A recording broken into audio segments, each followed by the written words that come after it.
एक लड़की जिसका नाम पूनम होता है और पूनम को अपने भाई के एक दोस्त के साथ ही प्यार हो जाता है। और पूनम अपने भाई के दोस्त से एक दिन कहती है कि मैं तुमसे प्यार करती हूँ और तुम्हारे साथ शादी करना चाहती हूँ।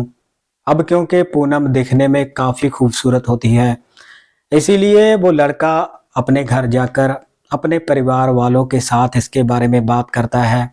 और लड़के के परिवार वाले पूनम के परिवार वालों के पास जाकर जब इसके बारे में बात करते हैं और दोनों परिवारों की सहमति से लड़का और लड़की की शादी करवा दी जाती है। शादी के बाद पूनम एक लड़के को जन्म देती है जिसका नाम हनी रखा जाता है। अब वक्त धीरे धीरे आगे बढ़ता है और जैसे ही हनी जवानी की दहलीज पर अपने पैर रखता है, तब उसके दोस्त भी उसके घर पर आना जाना शुरू कर देते हैं। और अब उस लड़के की माँ को अपने ही बेटे के एक दोस्त के साथ प्यार हो जाता है और वो उसके साथ संबंध भी बनाने लगती है, जिसकी वजह से ही तीन तीन कत्ल हो जाते हैं। और पुलिस जब इस मामले की जांच पड़ताल करती है, तब पता चलता है कि उस महिला को तो संबंध बनाने की लत लगी हुई थी। उस महिला के उस शहर के कई बड़े बड़े अधिकारियों और व्यापारियों के साथ भी नाजायज संबंध थे। दोस्तों, जब आप ये कहानी सुनेंगे तब आप भी सोचने और समझने पर मजबूर हो जाएंगे कि जिस समाज में हम रहते हैं, उस समाज में कुछ लोग ऐसे भी रहते हैं जो सिर्फ अपनी हव्स को पूरा करने के लिए ही किसी भी हद तक चले जाते हैं। वो इस बात के बारे में बिल्कुल भी नहीं सोचते कि उनकी इन हरकतों का उनकी जिंदगी या उनके परिवार वालों के ऊपर क्या असर पड़ेगा। आदाब, नमस्कार, सत श्री अकाल। दोस्तों, बहुत बहुत स्वागत है आपका CHD क्राइम सफर के एक नए एपिसोड में। दोस्तों, आज की जो सच्ची घटना मैं आपको सुनाने जा रहा हूँ वो मध्य प्रदेश के जिला गुना की है। दरअसल गुना में ही एक सरकारी अधिकारी होता है जिसका नाम अंतर सिंह मीणा होता है। और अंतर सिंह मीणा का एक ही बेटा होता है जिसका नाम हेमंत होता है। हेमंत, जिसकी उम्र थी लगभग 17 साल। हेमंत एक दिन अपने माता पिता से कहता है कि मुझे एक बाइक लेनी है जिसकी कीमत 40,000 रुपये है। अब क्योंकि हेमंत अपने माता पिता की इकलौती संतान होता है, इसी वजह से माता पिता अपने बेटे की जिद के आगे हार जाते हैं और उसे 40,000 रुपये देकर कहते हैं कि जाओ तुम अपनी बाइक लेकर आओ। हेमंत 40,000 रुपये अपनी जेब में डालकर अपने दोस्त हनी के पास चला जाता है। तारीख थी 17 मई 2017। हेमंत हनी से कहता है कि चलो मैं पैसे लेकर आया हूँ, आज हम बाइक लेकर आएंगे। रात के लगभग 8 बजे का वक्त रहा होगा जब हनी अपने घर से स्कूटर निकालता है और अपने दो और दोस्तों लोकेश और ऋतिक को भी अपने साथ ले लेता है। ये चारों मिलकर खैजरा रोड के किनारे पहुंच जाते हैं और वहां जाकर हनी अपने दोस्तों से कहता है कि आज मैं तुम्हें एक सरप्राइज देने वाला हूं। और हनी अपने स्कूटर की डिक्की खोलकर उसमें से बियर की कुछ बोतलें निकाल लेता है। ये चारों दोस्त वहां जमकर बियर पीते हैं और बियर के नशे में ही किसी बात को लेकर हनी और हेमंत में तू मैं हो जाती है। और हनी गुस्से में आकर बियर की एक बोतल को तोड़कर हेमंत के सिर में मार देता है, जिसकी वजह से ही घटना स्थल पर ही हेमंत की मौत हो जाती है। और लोकेश और ऋतिक हनी की पूरी मदद करते हैं हेमंत की लाश को टिकाने लगाने में। ये तीनों मिलकर हेमंत की लाश के ऊपर पेट्रोल डालकर उसे आग लगा देते हैं।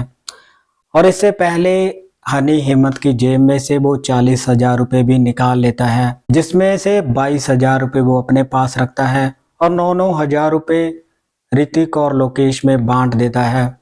और इसके बाद ये अपने अपने ठिकानों पर चले जाते हैं। और जब हनी अपने घर जाकर अपनी माँ को इस घटना के बारे में बताता है, तब हनी की माँ उससे कहती है कि इस तरह से तो तुम फंस जाओगे, तुम अपने दोस्तों को यहाँ पर बुलाओ, मुझे उनके साथ कुछ बात करनी है। और इसके बाद ऋतिक और लोकेश हनी के घर पर चले जाते हैं और हनी की माँ इन तीनों से कहती है कि तुम में से कोई एक यहाँ से बहुत दूर जाकर हेमंत के पिता को फोन करो कि तुम्हारा बेटा हमारे कब्जे में है और अगर तुम अपने बेटे को जिंदा देखना चाहते हो तो हमें पैसे दो, वरना हम तुम्हारे बेटे को मार देंगे। और इस काम के लिए ऋतिक तैयार हो जाता है और ऋतिक गुना से लगभग 286 किलोमीटर दूर इंदौर में जाकर हेमंत के पिता को फोन करके उसे कहता है कि तुम्हारा बेटा हेमंत हमारे कब्जे में है और अगर तुम अपने बेटे को जिंदा देखना चाहते हो तो हमें 50 लाख रुपए दो, वरना हम तुम्हारे बेटे को जान से मार देंगे। और हेमंत का पिता पुलिस के पास जाकर इस बात के बारे में पुलिस को बता देता है और पुलिस इस मामले की जांच पड़ताल में जुट जाती है। दूसरी तरफ लोकेश को जब पता चलता है कि ऋतिक और हनी ने हेमंत के पिता से 50 लाख रुपए की मांग की है, तब लोकेश हनी के पास जाकर उसे कहता है कि मेरा हिस्सा मुझे दो, वरना मैं पुलिस के पास जाकर सब कुछ बता दूंगा। अब हनी और ऋतिक इसी बात से डर जाते हैं और लोकेश को टिकाने लगाने का प्लान बनाते हैं। इसके बाद हनी और ऋतिक लोकेश को नेगमा के जंगलों में ले जाकर पहले उसे शराब पिलाते हैं और उसे कहते हैं कि आओ आज हम तुम्हें तुम्हारा हिस्सा देंगे। ये दोनों वहां पर मिलकर लोकेश का कत्ल करके उसकी लाश के ऊपर भी पेट्रोल डालकर उसे आग लगा देते हैं और वहां से अपने अपने ठिकानों पर चले जाते हैं।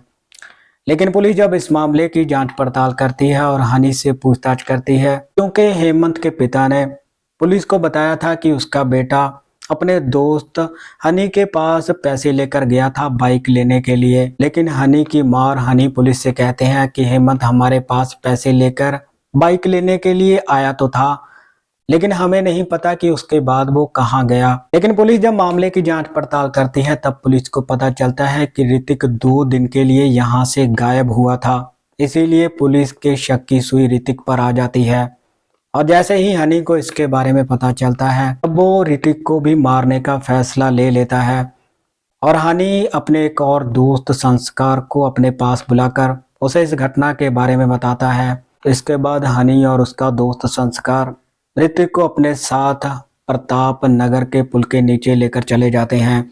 वहां जाकर पहले तो ये तीनों शराब पीते हैं, उसके बाद हनी ऋतिक का भी कत्ल कर देता है और ऋतिक और संस्कार ऋतिक की लाश के ऊपर भी पेट्रोल डालकर उसे आग लगा देते हैं। और पुलिस मामले की जांच पड़ताल करते हुए कड़ी दर कड़ी जोड़ते हुए हनी तक पहुंच जाती है। पुलिस हनी को गिरफ्तार करके जब उससे पूछताछ करती है तब हनी पुलिस को बताता है कि हेमंत और मेरी मां के नाजायज संबंध थे, इसी वजह से मैंने हेमंत का कत्ल किया था और लोकेश और ऋतिक का कत्ल मुझे इसीलिए करना पड़ा क्योंकि उनकी वजह से ही मैं फंस सकता था। दरअसल हनी पुलिस को बताता है कि वो संस्कार को भी मार देता, मगर इससे पहले पुलिस उस तक पहुंच गई। दोस्तों, पुलिस जब इस घटना का खुलासा करती है तब पता चलता है कि हनी की मां के शहर के कई बड़े अधिकारियों और व्यापारियों के साथ भी नाजायज संबंध थे और इन्हीं नाजायज संबंधों के चलते ही 3 घरों के चिराग बुझ जाते हैं। इसके बाद पुलिस हनी की मां को भी गिरफ्तार कर लेती है और नवंबर 2022 में हनी और उसकी मां दोनों को ही उम्र कैद की सजा सुना दी जाती है। दोस्तों, इस घटनाक्रम के बारे में आपकी क्या राय है? आप कमेंट सेक्शन में जरूर रखिएगा।